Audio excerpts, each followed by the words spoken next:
Hi guys, I hope you watched my introduction video and you're ready for my first travel story. I'll start from my recent stories, I don't know, just because, and I hope you're gonna enjoy it. The first story will be about my Euro trips that I've done this summer, last summer, summer 2019.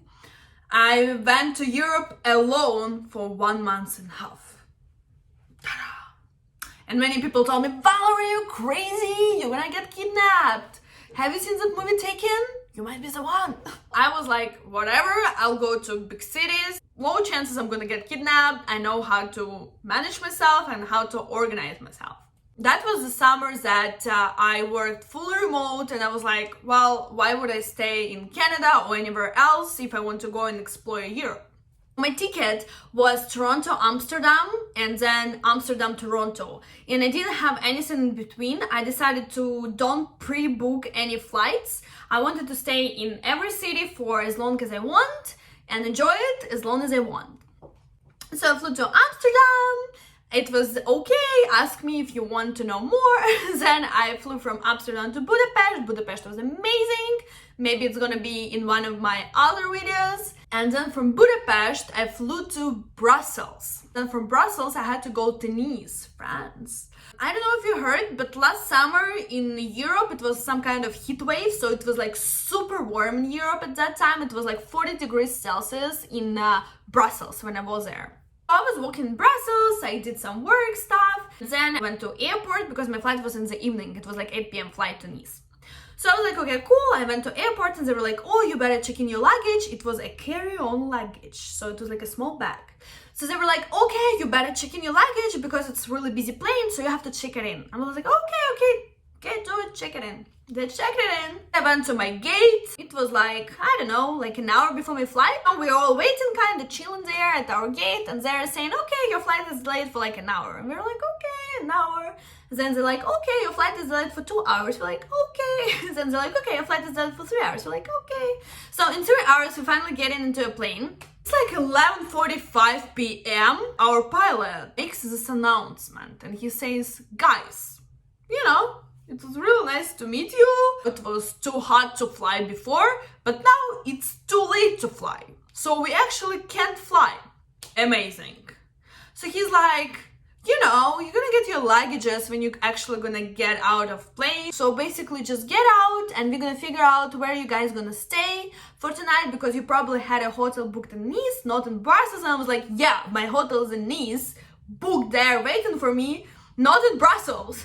And they were like, don't worry, we're gonna figure this out. The moment we are getting out of plane, representative of the company is standing there. Everyone is like coming to him. I'm not gonna name the airline because I think they're gonna get really bad publicity. But if you're gonna ask me, well, I might tell you what airline was that. It's actually Tomorrowland time, so it's hard to find any hotel in Brussels. And he was like, I don't know what they promised you. I don't know what they did. I don't know. So basically just go and get your hotel yourself. Just kind of figure this out. So I'm going to baggage claim area and they say, we don't know where your bags, we don't know where it's at, we don't know where, and I'm like, amazing. So I don't have my bag. I have my purse where I have my passport. I have some money because I have my credit card, makeup, and maybe, I don't know, some small stuff that I have in my purse. And they say, well, we don't know where's your luggage, just go home. So I had to find a place in 15 minutes from Brussels airport. I had to go somewhere. So I found a hotel, went to a hotel. From a hotel, I had to call to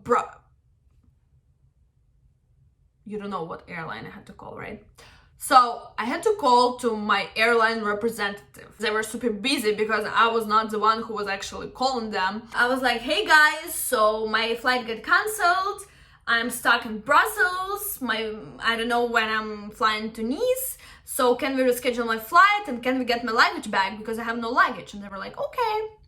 Well, the next flight to Nice is in 2 days. I was like, in 2 days? Why in 2 days? He was like, well, it's super busy. And I'm like, amazing. He's like, well, if you want to go anywhere else, you have to book this flight yourself. And I'm like, cool, what should I do with my luggage? And he's like, we will send your luggage anywhere you go. I'm like, okay, forget about Nice, I'm just gonna go to Alicante, Spain. So I booked my flight for my own money. I booked my flight to go to Alicante, Spain. After that, I was boarding into my plane to Alicante, and I called again to that airline, and I was like, guys, I booked my flight myself, I booked my hotel myself, I spent money for my belongings to buy new ones myself, and my luggage is still somewhere, I don't know where, so when are you planning to bring it? And they were like, well, we kind of don't know where's your luggage, we kind of lost it, so we're gonna have you travel, itinerary, we're gonna see where you're going. At some point, the luggage will come to the airport you come. So just tell us where you're going, and we're gonna just send your luggage, to some place. Amazing. Oh, and they said, like, we're gonna pay for your expenses. We're gonna pay for all your clothes, toothbrush, toothpaste, like makeup, everything we're gonna pay. And I'm like, okay. So it was a great time in Alicante. Then I went to Valencia. Then I went to Barcelona. Then I went to Madrid. And it took me 7 days, and all these 7 days I was without luggage.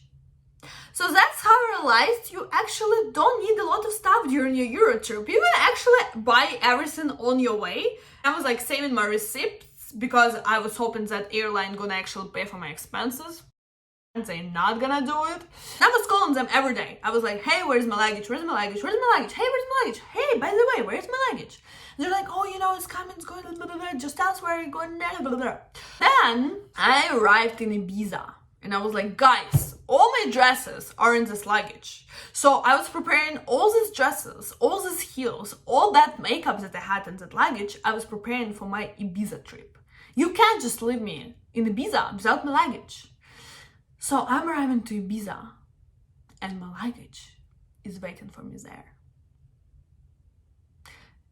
And from that point, my Ibiza trip starts.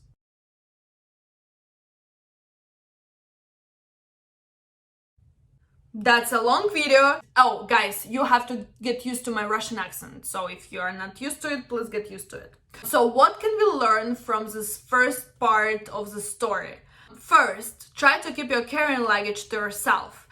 Explain that you have valuable items, try to pay extra, whatever. So try to keep this luggage to yourself. And if you can't, put important items into a purse, like a passport, wallet, maybe a toothbrush, some makeup, put laptop and some other stuff to yourself. So in case a flight get cancelled and your luggage flies where and for how long, you still have some important items with you. Don't take a lot of stuff. In Europe, it's a great shopping there, so maybe just take some stuff that you really need and then just like shop on your way. Don't expect airline to pay for any flight cancellations or delays. Even if you book like business class ticket, it's still pretty cheap. Be ready. And don't expect any coverage from European airlines.